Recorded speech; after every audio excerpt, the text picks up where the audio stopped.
Det var formentlig en bombe, der i formiddags eksploderede og dræbte en mand i en ejendom i København. Bomben sprang i et kontor, som huser en organisation ved navn Internationale Socialister. Politiet vil ikke udelukke, at der er tale om en terroraktion. Den politiske organisation Internationale Socialister er overbevist om, at det var et politisk attentat, der i går kostede et medlem af organisationen livet ved en bombeeksplosion. Politiet har stadig ingen sikre spor. Her i Søllerødgade 33 endte den 29-årige Henrik Christensens liv i går formiddag. Internationale Socialisters kontor blev ramt af en brevbombe mandag den 16. marts 1992. Den 29-årige antiracist og socialist Henrik Christensen blev dræbt på stedet. Terrorangrebet er det eneste politiske mord siden 2. verdenskrig. Gerningsmændene er aldrig fundet.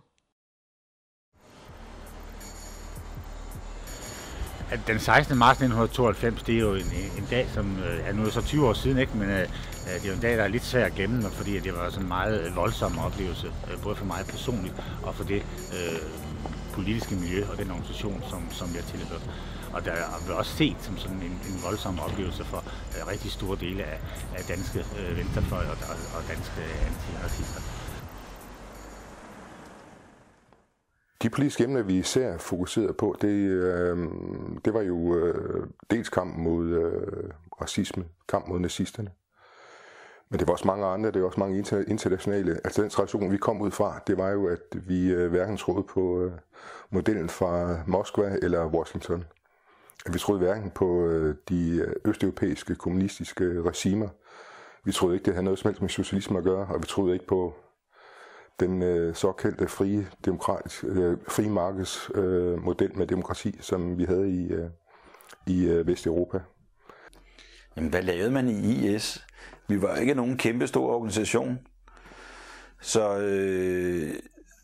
og man kan sige, med det medlemstal, der var, der lavede vi jo i og for sig det samme alle sammen, nemlig at deltage i afdelingsmøderne. Altså på det tidspunkt var der jo et IS i København og et IS i Aarhus, så vidt jeg husker. Ja, vi var meget optaget af antiracistisk arbejde der i starten af 90'erne. Af flere grunde. Altså en af grundene var, at vi på det tidspunkt havde den danske forening, som stadigvæk eksisterer, men på det tidspunkt var meget offensiv. De holdt en række møder rundt omkring i landet, hvor de prøvede at udbrede deres racistiske holdninger og prøvede at rekruttere nye til deres forening. Og vi deltog så i en række blokader mod deres møder, fordi vi mente, at det var ikke nogen, der skulle have nogen egentlig platform i det her samfund. Vi var også aktive mod de små nazistiske grupper, som var på det tidspunkt. Men det var sådan generelt, både imod de der grupper, men også imod hele den holdning, der var ved at udvikle sig i samfundet. Altså en mere racistisk holdning til folk fra andre lande. Altså vi spillede en rolle på det tidspunkt i den antiracistiske, antinazistiske kamp i Danmark, og fik jo en del omtale også på grund af det, altså blandt det derværende Fri Aktuelt, en avis, som ikke eksisterer mere, havde få dage før vi blev udsat for bombeattentat i Søllerødgade, bragt et sådan dobbeltopslag omkring internationale socialister og kampen mod racisme i Danmark. Jeg vil godt starte med at fortælle lidt om det arbejde, vi lavede i Demos mod de højere ekstreme kræfter, som voksede frem.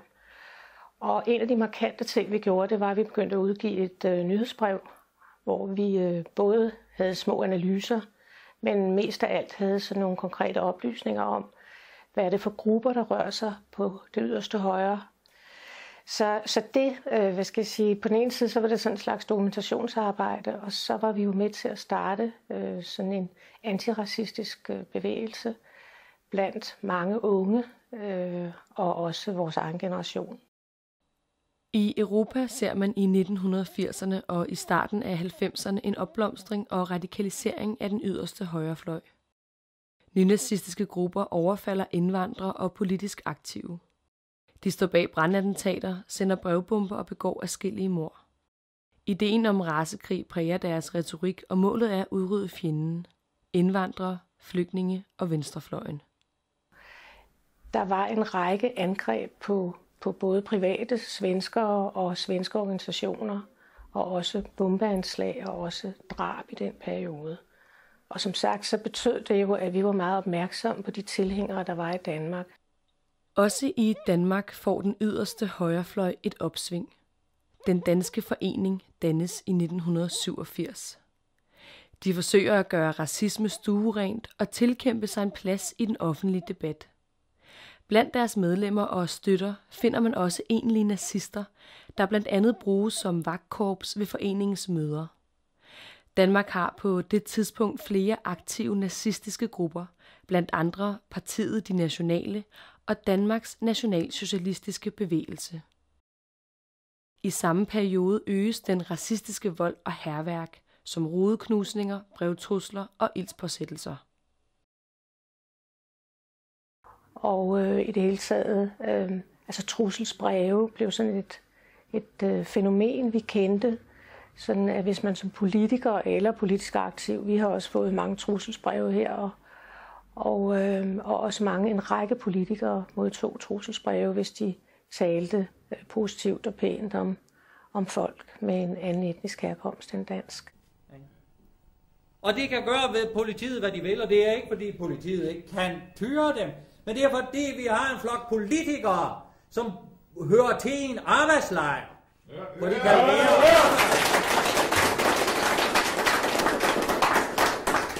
Og hvis der ikke er nogen fra myndighederne, der vil bryde det der tyranni, så er det altså os, der skal gøre det. Fordi hvis vi ikke gør det, så har vi heller ingen mulighed for at yde noget politisk arbejde. Så vejen går altså igennem en udrygning eller en smadring af BZ-bevægelsen.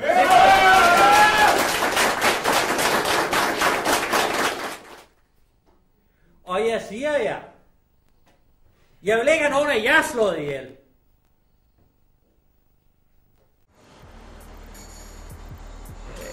En anden ting, som man kan sige om Henrik, det var faktisk, at han var utrolig nysgerrig. Altså, det normale, altså nysgerrighed, som virkelig kendetegner lidt yngre typer tit. Vi var på om sommeren op til Bomben, der var vi på ølejr sammen. Og der er jo sådan, jeg husker det med, at det er jo ikke sådan ligefrem det mest sådan, det sted, hvor man har de hedeste politiske, teoretiske diskussioner. Lederarbejde ellers normalt og være sammen med børn og sådan ting, ikke? Og der kan jeg huske, han lå der og læste Gramsci og om arbejderråd og sådan noget. Altså han var ikke bare det, han var tvunget til, fordi han skulle lave oplæg om det ugen efter, men også fordi at han var havde en glubende interesse i politik. Og ja, det synes jeg godt også, han var meget forvirret skid, ikke også? Men altså han trak enorme mængder af materialer ind og var meget åben for de ting, man anbefalede ham at prøve at kigge på og læse på og sådan noget også. Så jeg gik meget grundigt til det, og først og fremmest så gik han til det, ikke også? Det synes jeg er rigtig positive ting, man kan sige om folk. Som besætter og senere autonome, da vi blev mere engageret i det antiracistiske arbejde, der havde vi jo ofte mødt IS som nogle af dem, vi skulle lave aktiviteter sammen med. Også rent faktisk Henrik Christensen kendte mange af os fra, altså han kom jo også i ungdomshuset til møder, når vi skulle koordinere det antiracistiske arbejde. Og han var meget vellidt, han var jo en meget sådan åben og blid person, og vi havde nemt ved at tale sammen, men vi havde også mange politiske uoverensstemmelser. Og det gik jo netop på det, at vi i BZ var jo lidt mere utålmodige og militante. Altså vi synes, de her højrefløjsmøder skulle blokeres og gerne saboteres. Men det var først fra 1987, hvor den danske forening begyndte at holde alle de her møder rundt omkring i landet, at vi sådan blev involveret i mere systematisk antiracistisk arbejde. Og stadigvæk var det bare sådan endnu en ting, vi gjorde som besætter, fordi vi havde også travlt med at afskaffe apartheid i Sydafrika og hvad vi ellers havde i gang i. Men altså fra dag af, der var det sådan en del af BZ-bevægelsens arbejde. Men det var nu ikke så organiseret fra vores side. Det var mere nogle af de andre grupper på venstrefløjen, arrangeret og så videre, demonstrationer og den slags. Og så kom vi og deltog. Og det, vi samarbejder jo meget med Demos især, Og det hele var under den der hat fællesinitiativ mod racisme. Det antiracistiske arbejde samles og koordineres af Fællesinitiativet mod racisme, et netværk af fagforeninger og venstrefløjsorganisationer. Fællesinitiativet mod racisme demonstrerer og arrangerer blokader af blandt andet Den Danske Forenings møder. Blokaderne bliver en udbredt aktionsform, hvor folk konkret kan vise deres modstand mod racisterne ved at forhindre deres møder. Ja, altså IS og Henrik Christensen og flere andre var aktive i Fællesinitiativet, da jeg begyndte at arbejde i Fællesinitiativet. De var aktive specielt meget om at lave oplysende møder i de forskellige bydele. Jeg var kørte mine børn i børnehaven, der skulle man over og aflevere dem, og så skulle jeg aflevere madpakken, den havde jeg så glemt, og hjem, og så derfor over inden kl. 11, og så kørte jeg herned i Søllerødgade, Nørrebrogade, deromme bagved, og kørte ind derhen og holdt derovre. Og stod af cyklen og tog i døren, og der var ikke nogen derinde, og døren var låst. Og så, da jeg så tænkte på at tage afsted igen, så kommer... Da jeg så tænker på at tage afsted igen, så kommer Henrik cyklen her af Holtegade, og vi står her på hjørnet og kører ned her, hvor damen kører på cyklen der. Diskuterede, jeg så spurgte ham, ikke jeg ville med indenfor, og så tror jeg nok, det betyder, at jeg skulle lave kaffe og sådan noget, mens han lavede alt muligt andet, ikke? Og så derfor sagde jeg nej tak, og så cyklede jeg herfra ned på, i Griffenfeldsgade på Solidaritetshuset, Tidskriftscenteret, og startede kaffekanden, og der var den præcis 11:35.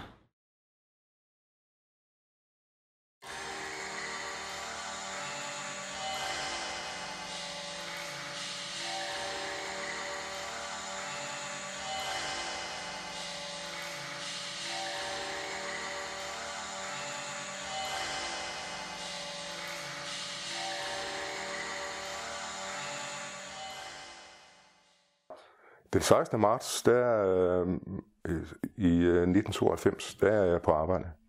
Så bliver jeg ringet op af en af vores kammerater fra Aarhus, som ringer til mig på arbejde og siger, om jeg har hørt, hvad det er, der er sket i Søllerødgade. Og det havde jeg jo af gode grunde ikke, for jeg var på arbejde. Så fortalte vedkommende mig, at der var sprunget en bombe, ifølge medierne. Og at jeg nok hellere måtte tage ind og tjekke det, fordi det var også forlyden om, at der var nogen, der kom til skade. Så jeg forlader mit arbejde, griber min cykel og tager ind i Søllerødgade. Og finder så ud af, da jeg kom ind i Søllerødgade, at Henrik er blevet dræbt af en bombe i lokalerne. Det må have været halv et eller sådan, og så kom jeg herud, og det første jeg ser her, det er det her, der kommer ind dernede fra også, og ser det der meget store hul, der var der, og såede mure og brandbiler og slanger, som der var rigtig meget af, og alle indbrud var jo spulet ud derindefra. De havde været meget voldsom brandbekæmpelse, og som også spiller en rolle senere i sagen. Ikke? Jeg spørger så om, hvor Henrik er, for jeg har regnet med, at han var udenfor selvfølgelig også. Så spurgte den første betjent, jeg spurgte om det, om jeg kendte nogen, der havde været derinde, og der kom straks en overordnet betjent hen til mig og spurgte, om jeg var klar over, hvem det var, der var herinde til stede, hvilke personer der var osv. Og det fortalte jeg så ham, og så spurgte jeg om, hvad der var sket med Henrik. Og så sagde han, at han var død, og det er min første tanke, det er sådan helt umiddelbart tænkt, det var ordene de svin, ikke? Og det var fordi, at det var på en eller anden måde sådan helt umiddelbart for mig, og det er ikke en skid med sådan telepatiske evner eller sådan noget, men det var så oplagt sådan på grund af det vores politiske opdragelse og så videre, ikke også, at det er ikke en naturkatastrofe, der rammer venstrefløjen, vel, det er et eller andet politisk motiveret, ikke? Og at det måtte være en bombe fra højre.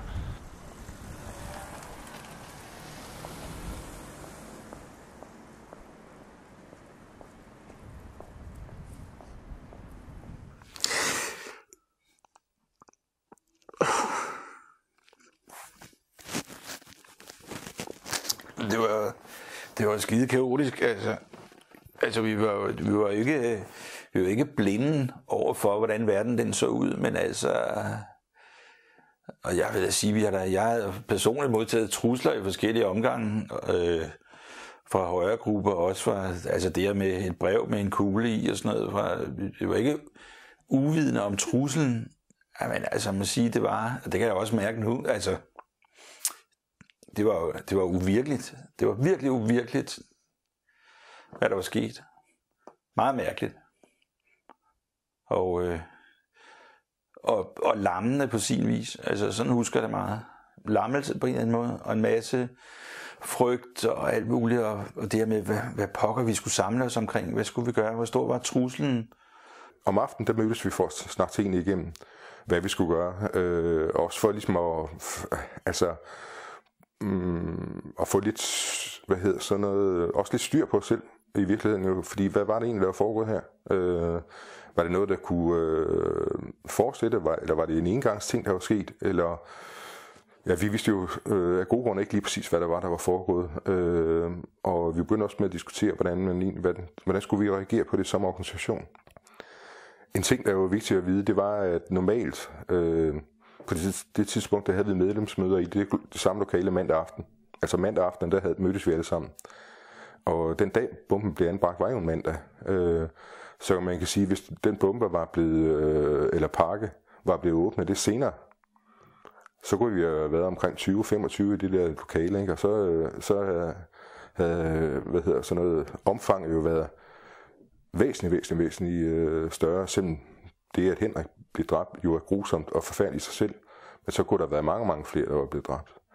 Og det var jo egentlig også en rimelig chokerende erkendelse, at det var jo ikke målrettet Henrik. Det var målrettet også som organisation, og ikke bare IS som organisation, men sådan set hele venstrefløjen og socialister i Danmark. Og lige hvordan det kom i stand, kan jeg ikke huske, men vi samledes i hvert fald sammen jo med mange andre fra venstrefløjen om aftenen foran lokalerne lige hernede, der var sprunget i luften.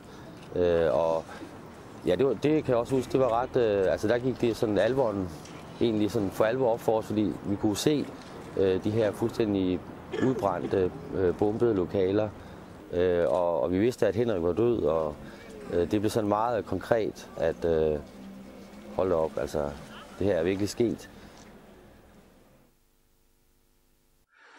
Og bisættelsen blev holdt ude i kapellet ude på Bispebjerg Kirkegård. Det var en stor begivenhed.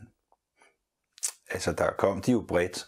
Der var virkelig massivt med fagforeninger, og der var slet ikke plads nok til alle folk. Og det var utrolig flot. Det var hårdt og så videre, ikke? Men det var også der var kæmpe solidaritet. Det var det. Det var meget bevægende. Altså jeg skulle blandt andet holde tale.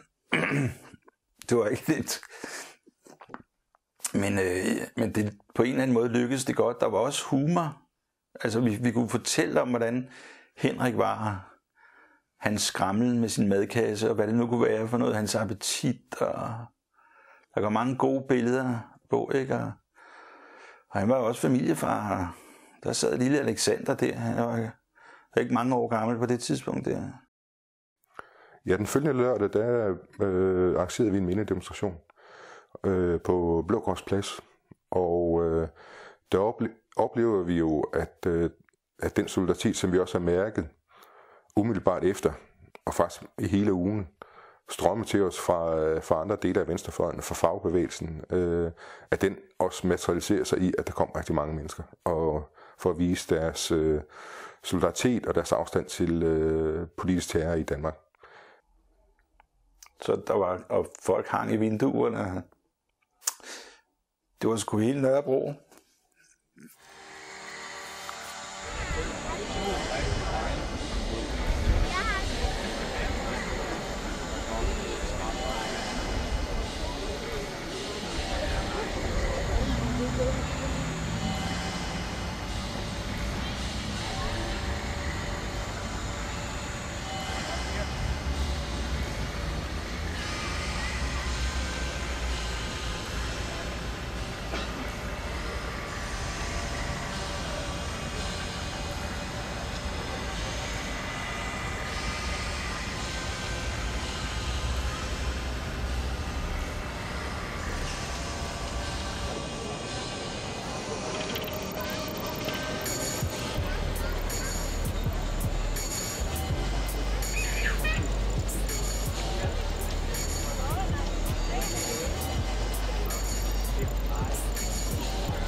du ikke nu, Kjær? Skal du ikke nu? Nej, ikke lige nu, men... Hvad er det med?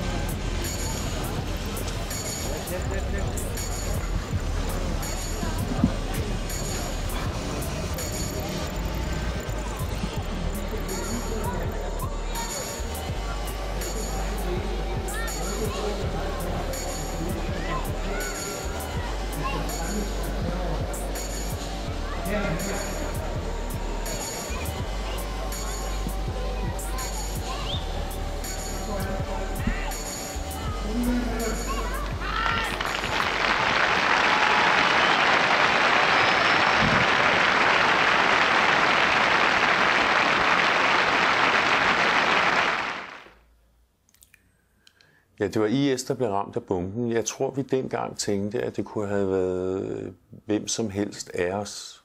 Den kunne have ramt på Demos, den kunne have ramt mange andre steder. Der var jo også en masse andre attentatforsøg på et, hvad skal man sige, mindre niveau, men alligevel stadig ekstremt voldeligt. Der var brandattentater på SAP og på VS og mange andre grupperinger. Så vi havde den fornemmelse af, at det kunne have ramt hvor som helst. For det første så havde vi den holdning til politiets opklaring i første omgang, at vi skulle medvirke til den. Altså, det skulle ikke være sådan, at politiet kunne sige, at de kunne vi ikke finde ud af, fordi at IS lukkede deres små celler sammen og alt det der, ikke også? Det her det er et anslag mod enhver politisk aktivitet her i landet, at sådan noget kan foregå her, og at vi må på det kraftigste tage afstand fra de der udtalelser, der er kommet i fjernsynet, om at vi selv skulle have ligget og rodet med bomber, for det er ikke vores politik. Men der var ikke imponeret over politiets fokus på det. Det tog lang tid før vi overhovedet. Det var i sig selv en farce, hvordan vi skulle... i lang tid var fokus nærmest på os. At det skulle være os selv, der havde gjort det, for at kunne spille en eller anden martyrrolle. Om det var jalousi, hvem havde Connie et forhold til en af os andre, og sådan noget. Der var fuldstændig ud i grønne ærter. Også i forhold til, de må jo kunne se, hvor påvirket vi var af det, og hvor langt ude det virkede. Det var vildt provokerende. Men altså, jeg må sige, jeg var ikke imponeret over politiets efterforskning. De har jo også gennemført omfattende efterforskning, undersøgelse på Henriks private adresse, hvor de jo heller ikke fandt noget. I det hele taget så forsøgte de jo også sådan ligesom at kaste det der skær af mistanke på os. Altså i første omgang, da vi hørte om, at bomben var sprunget, og der var en, der var død, så vidste vi jo ikke, hvem det var. Da vi så fandt ud af, at det var Henrik, som vi kendte fra det antiracistiske arbejde, så fik vi jo for det første et ansigt på, og det var jo ikke så rart, sådan set. Men det virkede også helt grotesk for os, at det netop var ham. Altså dels, at det var IS i det hele taget, som jo ikke var militante, men at det så netop var Henrik, som i hvert fald ikke var militant. Det virkede, hvad skal man sige, meget uretfærdigt. Men da vi så oveni hørte i medierne, at politiet nærmest mistænkte, eller havde den teori, at det kunne være IS og Henrik Christensen selv, der sad og rodede med en bombe. Altså, jeg kan næsten ikke beskrive, hvor grotesk vi synes, det var. Vi opfattede det faktisk også som noget svineri, fordi at vi mente, at det måtte politiet, der hvis de havde en efterretningstjeneste, der bare kunne en lille smule, de måtte da vide, at det kan simpelthen ikke være rigtigt. Men vi var faktisk bekymrede for, at de fandt en meget hurtig løsning på sagen, nemlig at der var ikke nogen gerningsmænd at finde, og det højst sandsynligt var enten et uheld eller et internt anliggende på en venstrefløj. Og det var vi jo kritiske overfor, fordi vi faktisk så det som et udtryk for den eskalering af volden fra det ekstreme højre. Og jeg vil sige specielt, når man kigger bagud i tid, nu her 20 år efter, så er det påfaldende, hvor mange ekstreme aktiviteter der er i den periode fra højrefløjssiden. Voldelige overfald, afbrændinger af butikker, Sverige og Tyskland, brevbomber og mord på forskellige folk i de antiracistiske miljøer og på venstrefløjen. Og indvandrere, der bliver myrdet af de kræfter. Kriminalinspektør Bent Hansen, som leder efterforskningen, modtager dagen efter bombeattentatet et tilståelsesbrev. Et spor, som mange på venstrefløjen mener, at politiet ikke tager alvorligt. Brevet er det såkaldte Frit Danmark K12-brev. Vi kan meddele, at det var os, der anbragte bomben i Søllerødgade. Vi anser disse venstresnodede elementer for landsforrædere over for det danske folk. Derfor denne aktion, flere vil følge. Hilsen Frit Danmark K12. Det blev formodet, at K12 er en henvisning til den svenske konge Karl den 12., der blev dyrket som en helt af svenske nynazister. Dog affejer politiet det som et urealistisk spor, selvom det kommer frem, at flere forskellige trusler tidligere er blevet underskrevet med signaturen K12. Afsenderen af brevet er aldrig blevet fundet. Politiets efterforskning bliver efter et stykke tid sat i bero, og sagen er i dag stadig uopklaret. Det er jo stadigvæk et spørgsmål til politiet. Jeg synes stadigvæk, de mangler faktisk at efterforske konkret, hvad det egentlig var, der foregik. De vil jo nok sige, hvis I kontakter dem, at de sørger med ikke at have henlagt sagen. Og i det omfang, der kommer noget nyt frem, vil de selvfølgelig genoptage efterforskningen. Men de har da godt nok siddet på deres hænder i rigtig, rigtig mange år. Man kan så sige, hvis man skal sige et eller andet, for at retfærdiggøre det, det er jo, at sagen på mange måder er lagt død. Den er lagt død af det officielle Danmark. Den bliver ikke nævnt, når det er, man snakker om uopklarede politiske mord. Når man snakker om politiske attentater, bliver den ikke nævnt. I virkeligheden skal man huske, at det er det eneste politiske attentat, der har været i Danmark siden 2. verdenskrig. Det er jo faktisk helt enestående, at man ikke har gjort mere ud af at finde ud af, hvad der egentlig var der skete, og hvem det var, der stod bag.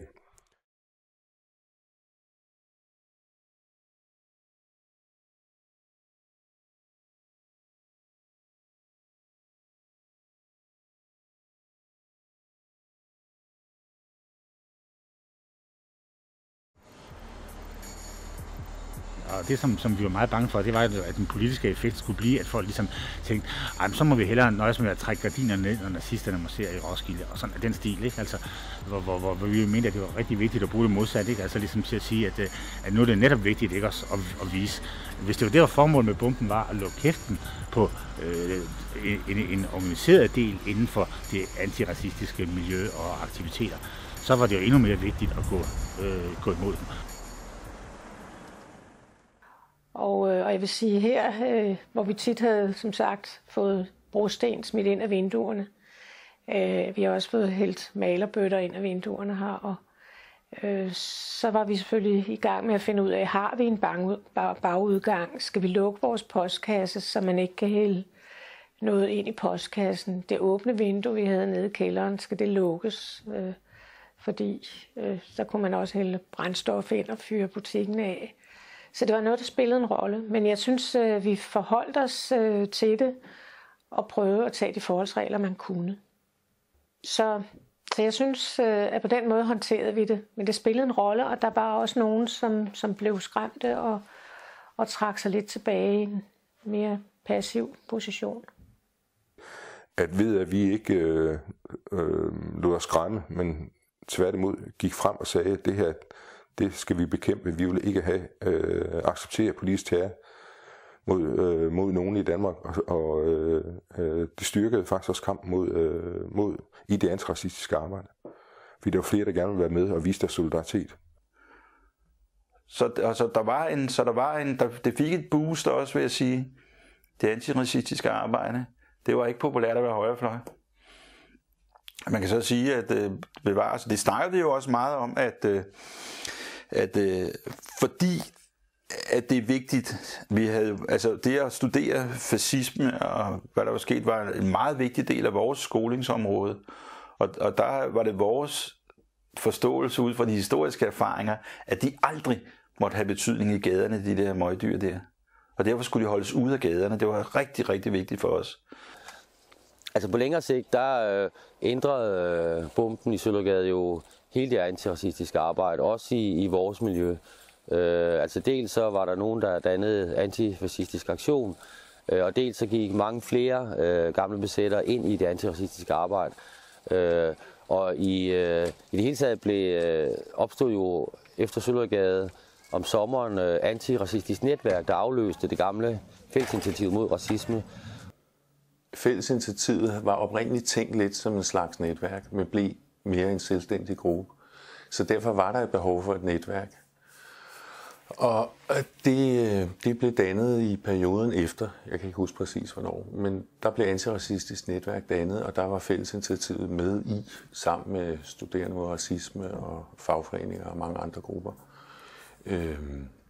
Så på det plan, der afløste antiracistisk netværk Fællesinitiativet, kan man sige.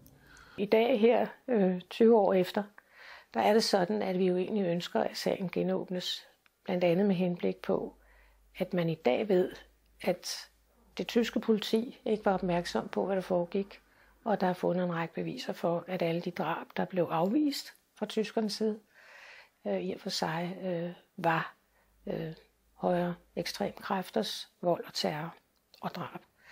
Altså i dag er det vigtigt selvfølgelig stadig at være antifascist, fordi at de kræfter jo, specielt hvis man kigger ud over Europa, stadig bliver stærkere, og samtidig kan man sige, at den yderste højrefløj også i højere grad er repræsenteret i parlamenterne rundt omkring.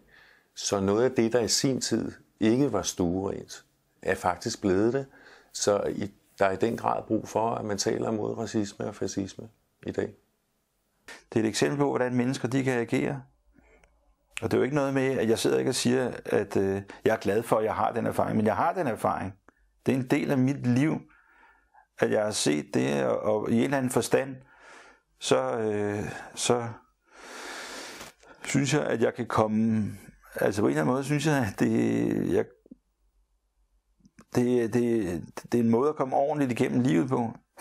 Frygten rammer ikke mig.